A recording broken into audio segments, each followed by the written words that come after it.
Welcome to the airplane nest and another start of a desert adventure.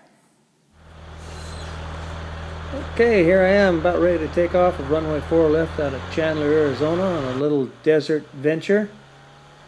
Add the power, get the tail up, accelerate to about 50 miles an hour, get her flying. Takes off in about 350 feet, climbs about 700 feet a minute. Fly along the runway here a little bit, get a little altitude, and then we'll turn to the south. We'll head for the Santan Mountains. Off the left you can see Chandler Airport. All the airplanes parked there. It's a pretty blue sky today. Nice day to go flying. Here we are going into the Santan Mountains.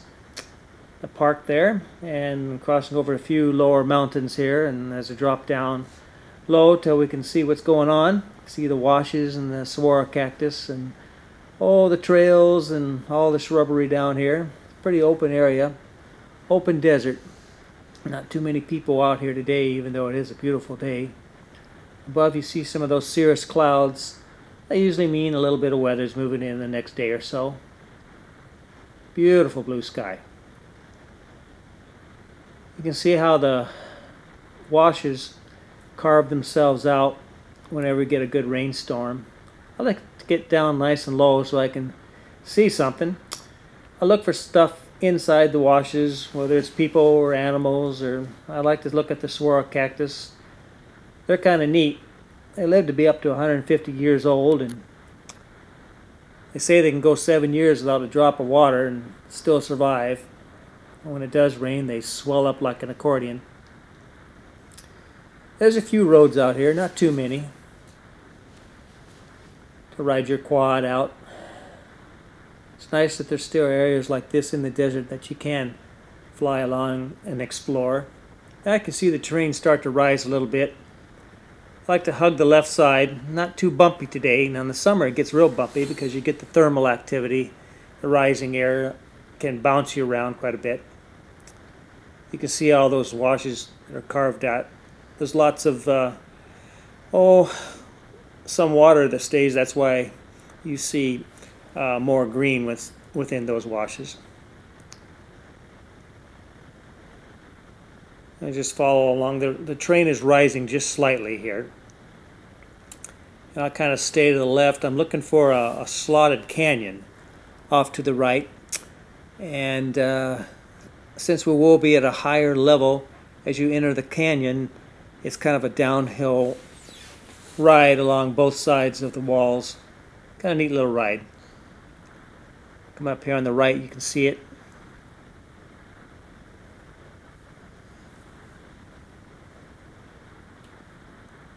We'll start our turn here in just a second. Trying to judge it so I enter right in the center line between the canyon walls. Come up over this little rise here, then you start the little roller coaster downhill. Some pretty big rocks along in here, and I do see buzzards quite often, so I try to avoid hitting them. That could ruin your day.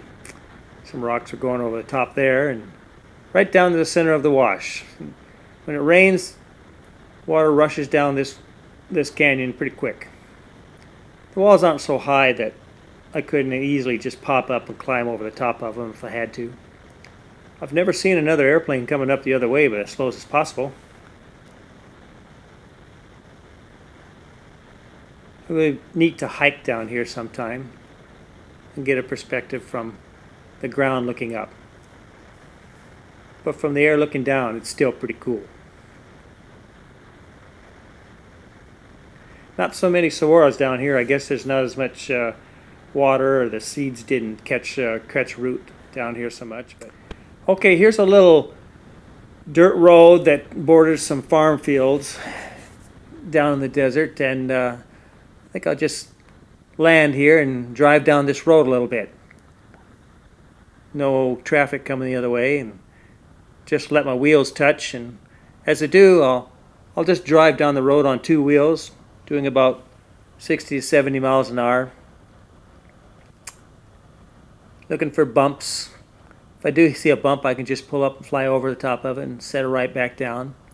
You can go around some turns just by pressing on your rudders and steering it with your feet. I'm going fast enough that if I wanted to, I could just pop right back in the air when I get tired of it.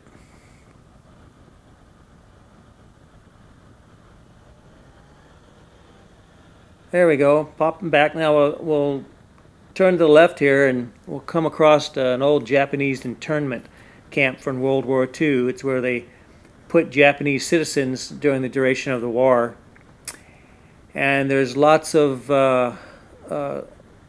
concrete platforms where they built the houses, and there's a little white shrine here on the top of this little hill commemorating it. You can see it right there on the right. You can hike up to it. Looks like the area around here hasn't changed much in the last 75 years. Same desert. Arizona's just not desert. It's got thousands of acres of citrus and wheat, pecan fields, maize fields, you name it. It's all irrigated with water from our canal system. There's a fallow field for planting later, and then over another field. This is coming in from the south towards that Japanese shrine again. You'll see that in just a second here. There's some pecans and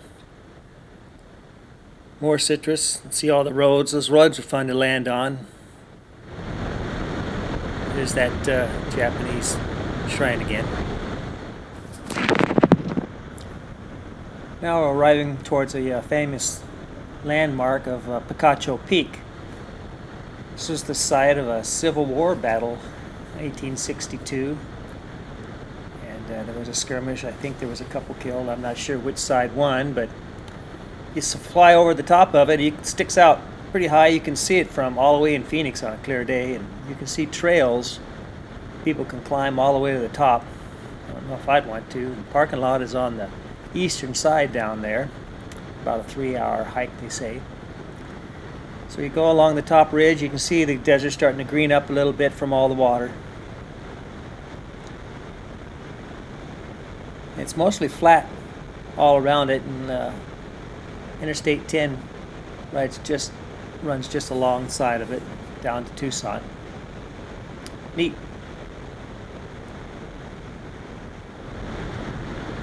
Now we're over the lower desert, a little bit south of there, and you can see how the desert starts to green up in February when the rains come.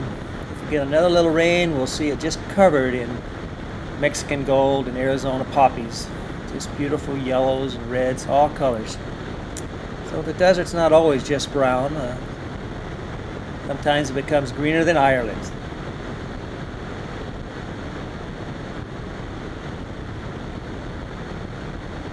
See, there's still a few fences out there.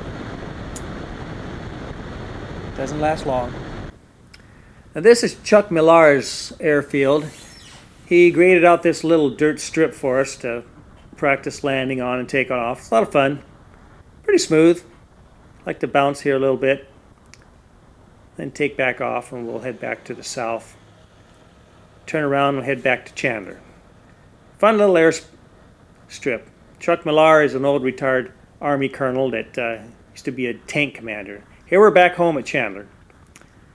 Do a 3-point landing. Try to make the first turnoff, which is about 800 feet down the runway. Nice touchdown. Slow her up, add a little brake, turn left, finish a nice flight. That's a nice way to finish a day. Hope you enjoyed it. Bye.